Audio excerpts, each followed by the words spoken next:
Prof, Ya. ada kejadian yang sekarang ini yang terakhir, yang terjadi ini adalah bagaimana tampak dari gerakan dari kabinet ini langsung mengeluarkan aji-ajinya, langsung menangkap ataupun langsung misalkan kasus Thomas Lembong. Ya. Kemudian 3 hakim. Ya. Prof, apakah ini gambaran dari sebuah kerasnya pemerintahan ini, kuatnya pemerintahan, atau lugasnya pemerintahan ini? Saya belum tahu pasti soal itu ya. Tapi yang jelas memang salah satu pernyataan Presiden Prabowo yang sangat keras itu adalah bahwa dia akan mengejar para koruptor sampai ke Antartika katanya ya. Walaupun itu nggak mungkin, kenapa demikian, mau pakai pesawat apa gitu kan, dan mereka juga lari ke sana mau ngapain, ke daerah dingin, mereka juga nggak kuat gitu kan. Tapi kalau dibilang bahwa mereka akan dikejar sampai ke lubang tikus, itu juga impossible ya, itu mustahil, karena lubang tikus itu terlalu kecil ya untuk bisa dilewati manusia. Nah, tapi yang jelas pada saat itu muncul, kalimat itu muncul ya, saya bertanya sama seorang teman lah dari Gerindra, ya itu kan ini aja satu pernyataan yang politis dan kemudian normatif gitu kan. Artinya ini metafor aja apa gimana? Ya, tadinya saya melihatnya seperti itu. Walaupun lagi-lagi sekarang kan memang ada kejutan-kejutan ya. Seperti contoh kayak Thomas Lembong. Saya juga nggak tahu apakah kemudian menteri yang lain yang juga mengimpor gula itu juga masuk dalam kategori menjadi tersangka gitu kan. Kenapa demikian? Karena tahu ya, saya menduganya juga ada unsur politis di situ. Kenapa demikian? Karena Thomas Lembong ini kan boleh dikatakan juru bicara ataupun orang yang sangat mendukung Anies Baswedan gitu kan. Dan Anda juga tahu persis Pak Prabowo itu sama Anies itu bukan mustahil, masih ada perasaan kesal ya, khususnya pada saat waktu itu adu gagasan di dalam presidensial debate pada saat itu ya. Dan walaupun memang terus terang saya juga melihat Anies Baswedan memang terlalu keterlaluan loh kalau menyatakan bahwa dia Pak Prabowo itu mendapatkan nilai 11 dari 100 gitu kan. Kenapa saya mengatakan ini keterlaluan? Karena biar bagaimanapun Prabowo itu adalah orang yang cerdas ya, juga cucu dan juga anak orang-orang yang sangat cerdas ya, dan kemudian dia juga adalah orang yang suka baca buku ya, dan berarti cerdas. Apalagi dia juga orang yang boleh dikatakan bukan cuma paham, tapi juga aktif berbahasa asing ya. Tidak cuma bahasa Inggris, mungkin bahasa lain juga Jerman ada juga yang dikuasai gitu kan. Prof, ya. Prabowo ini kan punya karakter, memang beliau keras ya, tapi kan juga beliau adalah sangat liberal ya. Ya. Apa ini bukan agenda dari Jaksa Agung itu sendiri? Artinya, apakah ini adalah portofolio Jaksa Agung untuk menampilkan, oke ini saya punya gerakan di awal, sementara ya Prabowo mungkin mau merangkul dulu. Kira-kira bagaimana, Prof? Bisa jadi, bisa jadi. Kenapa demikian? Karena kan Anda tahu ya, Jaksa Agung ini kan di eranya Jokowi ini kan sangat tertahan. Bukan cuma Kejaksaan Agung, tapi juga Komisi Pemberantasan Korupsi, misalnya kan. Itu kan makanya kemudian ada juga orang yang menjadi komisioner KPK atau mantan komisioner KPK yang membuat pernyataan gitu kan, bahwa terlepas dari misalnya semua komisioner KPK itu memiliki suatu keberanian untuk mengambil tindakan, ya, tapi kalau kemudian presidennya tidak menyatakan go ahead, ya, itu berarti bisa boleh dikatakan gagal lah, atau mereka tidak berani mengambil tindakan. Artinya 5 tahun terakhir ini Jokowi tidak terlalu serius untuk menangani kasus korupsi, begitu, Prof? Sebetulnya bukan cuma 5 tahun terakhir ya. Kalau kita bicara dari zaman Pak Agus, Pak Agus yang ketua KPK itu membongkar kasus Setia Novanto, itu kan udah terjadi sejak 2016, ya. Jadi itu yang kita perhatikan ya. Dan kemudian kita juga tahu ini juga lagi-lagi tergantung kepada siapa yang menjadi komandan atau ketua dari tim penyidik di KPK, gitu kan? Walaupun tidak banyak orang yang kemudian tahu mengenai hal itu. Seakan-akan KPK ini akan berjalan hebat kalau misalnya komisionernya itu memiliki keberanian. Tapi tahukah mereka bahwa yang namanya komisioner ini juga tidak bisa berbuat apa-apa kalau mereka tidak memiliki tim yang akan melakukan penyidikan ataupun penyelidikan ya, ataupun tangkap tangan dan sebagainya ya. Dan sebagian besar orang-orang yang ada di dalam situ itu adalah kalau nggak orang kejaksaan, ada juga orang kepolisian. Dan sebagian besar dari mereka juga kalau mereka mau bekerja dengan tenang tidak pernah mau muncul di media massa misalnya kan. Jadi itu, lagi-lagi baik itu kejaksaan, baik itu KPK atau Kepolisian Negara Republik Indonesia, kalau tidak ada kata go ahead dari presiden, ini tidak akan terjadi. Dan kita bisa lihat aja ya, apa yang terjadi dengan Airlangga Hartarto misalnya kan, yang katanya udah dapat sprindik, kemudian ada seorang politisi senior dari Gerindra juga udah sampai bawa-bawa entah sprindik asli atau tidak ya, bahwa Anda harus mundur dan harus bikin pernyataan ini melalui video dan harus disebarkan malam ini juga, dan kalau enggak nanti besok hari Selasa Anda akan dipanggil ke gedung bundar kejaksaan kan begitu ya. Dan kita juga tahu bahwa biar bagaimanapun Jaksa Agung sekarang masih adalah Jaksa Agung yang kemarin ya. Maksud saya Jaksa Agung sekarang itu adalah Jaksa Agung yang pada era terakhir Jokowi kemarin ya, dan juga memiliki seorang kakak yang kebetulan berada di sekarang jadi partai yang tidak ada di pemerintahan begitu kan. Oke, Prof. Antara gerak cepat dan ini adalah sebuah visi misi presiden terkait dengan masalah korupsi. Mana yang lebih tampil dalam pandangan politik Pak Prof ini? Saya terus terang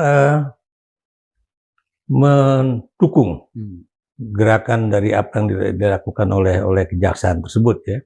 Bahkan Kejaksaan Agung ya melalui juru bicaranya itu sudah melakukan suatu komunikasi ya melalui sebuah podcast ya, yang kebetulan saya tonton ya, bagaimana juru bicara Kejaksaan Agung mengatakan bahwa kita sedang melakukan ini dan akan melakukan itu dan sebagainya ya.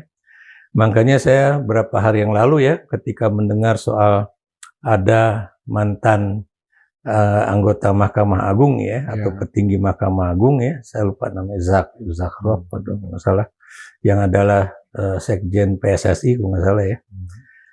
Itu kemudian ditangkap di Bali dan kemudian rumahnya digeledah ya. Dan Anda tahu bahwa penggeledahan rumah ini kemudian menjadi suatu bukan cuma viral, tapi menjadi suatu bukan perdebatan ya, tapi percakapan di antara orang-orang Indonesia ya, khususnya mereka yang tidak pernah melihat uang di atas 10.000 gitu atau mungkin ratusan ribu, dan mereka bicara tentang impian mereka kan. Saya beri contoh misalnya, kalau kamu punya duit 1 triliun, kira-kira kamu mau beli apa kan? Kalau dulu kan kalau Anda misalnya punya uang 1 miliar atau menang lotre ya. Kalau menang lotre. Itu kan sampai ada yang bilang saya akan misalnya mengirim 28.000 orang untuk umroh gitu kan. Tapi itu pun juga masih sisa. Ada yang bilang bahwa ini bisa untuk hidup kita sampai 400 tahun gitu kan. Bahkan saya pribadi mengatakan pada istri saya dan juga keluarga saya, itu kalau Bapak punya duit segitu ya, itu pasti Bapak tuh bisa hidup mungkin lebih dari 40 kali, hidup mati hidup mati gitu kan. Kenapa demikian? Kalau uang segitu saya taruh aja di pasar saham, Anda bisa bayangkan ya, itu satu hari saya udah dapat profit berapa gitu kan. Jadi ini contoh aja kalau kita pinter lah mengelola uang lah gitu kan. Walaupun saham kita juga lagi anjlok ya, ini juga aneh nih, setelah Prabowo dan Gibran dilantik jadi presiden dan wakil presiden, itu sehari kemudian itu saham tidak meroket tajam, meroket tinggi, tapi ya segitu-segitu, dan sekarang malah turun sampai hari ini juga ya. Itu yang kemudian saya terheran-heran. Biasanya kan kalau ada presiden baru langsung ada sentimen bagus ya. Sentimen Positif, bagus, naik begitu kan. Walaupun terus terang ya, sentimen terhadap Prabowo Gibran itu nggak jelek sebetulnya, maksud saya. Ya, betul. Dari hasil misalnya apa namanya itu nggak ada kontroversi lah. Ya, akseptabilitas dari publik ya, itu kan 85, sekian ya. Betul. Itu tuh yang buat saya ini tertinggi, malah jauh lebih tinggi dibandingkan waktu Jokowi menjadi presiden pada 2014 ya. Atau mungkin juga jauh lebih tinggi dibandingkan dengan ketika SBY menjadi presiden gitu kan. Jadi apa yang saya katakan itu hasil survei baik yang dilakukan oleh Indikator Politik Indonesia ataupun yang dilakukan oleh Litbang Kompas itu hampir sama itu. Walaupun beda-beda dikit ya, tapi angkanya itu sangat tinggi, bukan cukup tinggi, sangat tinggi. Ini yang tapi kenapa di mata pelaku ekonomi ya di Indonesia maupun di luar negeri kok masih tetap wait and see gitu kan. Dan saya lihat ya misalnya harga saham itu kadang-kadang ya misalnya saham-saham lain ya kayak Nasdaq atau S&P 500 atau apalah ya itu hijau, tapi kok cuma IHSG aja yang anjlok. Tadi pagi saya lihat saham di kita juga anjlok banget bukan, malah turun cuma 7.500 sekian, padahal tadinya itu kan 7.700, sempat sampai hampir 7.800. Ini yang kemudian jadi pertanyaan saya. Ada apa ini gitu kan? Kenapa kemudian rupiah juga melemah terhadap US dollar, harga saham juga kemudian benar-benar anjlok ya, walaupun kita juga perhatikan bahwa Pak Prabowo ini di mata survei, lagi-lagi survei politik, itu sebetulnya juga angkanya atau penerimaan masyarakat itu cukup tinggi. Cukup tinggi ya. Prof, kasus 3 hakim yang kemudian didapatkan uang yang hampir 1 triliun di rumah satu pelaku hakim itu, apakah ini gambaran betapa parahnya korupsi ini? Bayangkan satu orang bisa mengumpulkan hampir 1 T. Kalau ada 100 pejabat mengumpulkan angka yang sama, dan mungkin bisa saja metode itu terjadi. Apa sebegini parah ini? Jadi saya terus terang cukup kaget ya. Karena uang yang saya sampai semalam atau 2 malam yang lalu saya membayang-bayang. Bukan membayang. Saya bicara sama istri saya, mana saya, dan juga pembantu saya. Bapak tuh nggak usah lah 1 kontainer segitu atau berapa puluh kontainer. Bapak tuh dikasih 1 gepok aja itu ya. Uang apa namanya Singapura dolar yang 1.000 itu udah alhamdulillah banget. Kenapa? Karena itu nilainya berarti 1,2 miliar. Yes, betul. Betul nggak? Betul. Ya. Itu kalau saya bilang kalau saya dapat uang segitu, itu udah selesai deh tuh. Sebagian saya tabung untuk anak-anak bayar kuliah, anak bayar sekolah anak, sebagian saya taruh aja di saham gitu kan. Tapi Anda bisa bayangkan, itu bukan cuma yang Singapore dollar. Ya. US dollarnya itu juga bergepok-gepok ya. Walaupun ya, saya juga bertanya sama kebetulan teman di Lemhanas juga ada orang yang juga tahulah soal misalnya penanganan kasus korupsi, dan beliau mengatakan itu, Prof, itu uang itu tidak semuanya berada di rumah dia. Jadi bukan mustahil itu adalah uang-uang juga yang berada di bank. Ya, mungkin yang untuk mata uang asing mungkin itu memang ada di situ. Ya. Tapi kalau yang dalam bentuk rupiah itu bukan mustahil, itu adalah uang yang ada di dalam simpanan dia yang kemudian diminta dari bank untuk di withdraw gitu, diambil untuk kemudian dihitung juga. Nah, bahayanya Bung, nih saya ngomong bahayanya. Kalau kemudian bank-bank itu harus mengeluarkan uang yang ikatan-ikatan itu ya, dalam bentuk 100.000 rupiah itu dari berbagai bank, karena nilainya itu adalah ratusan miliar, Anda bisa bayangkan kalau itu kemudian menimbulkan kepanikan di antara masyarakat karena dia tidak bisa mengambil uang dari bank. Gitu. Jadi saya juga baru sadar, ini baru-baru tadi sebelum saya ke sini, ke acara ini. Jadi, oh gitu ya Pak ya? Iya.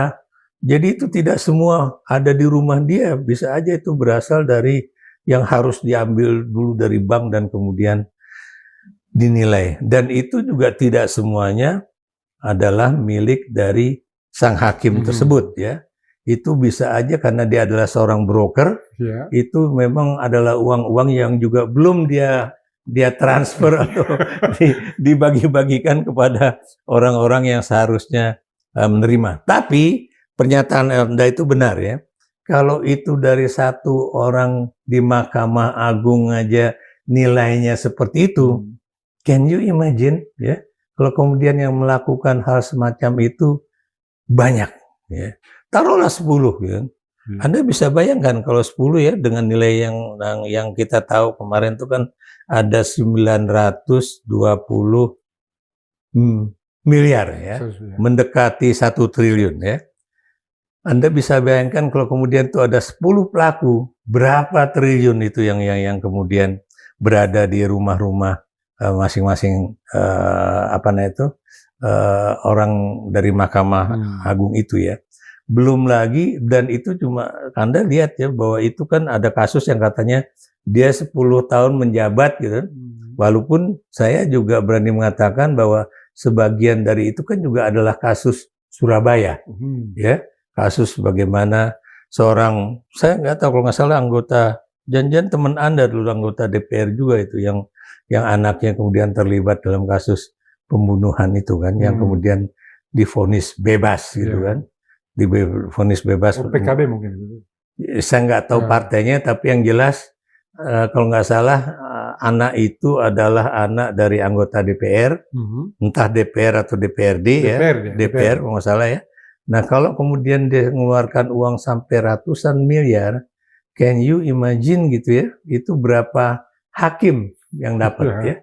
Dan Anda tahu kan kemarin kan Kejaksaan Agung juga menangkap ya kan para hakim yang memutus kasus itu bahwa si pelaku itu bebas gitu kan. Pandang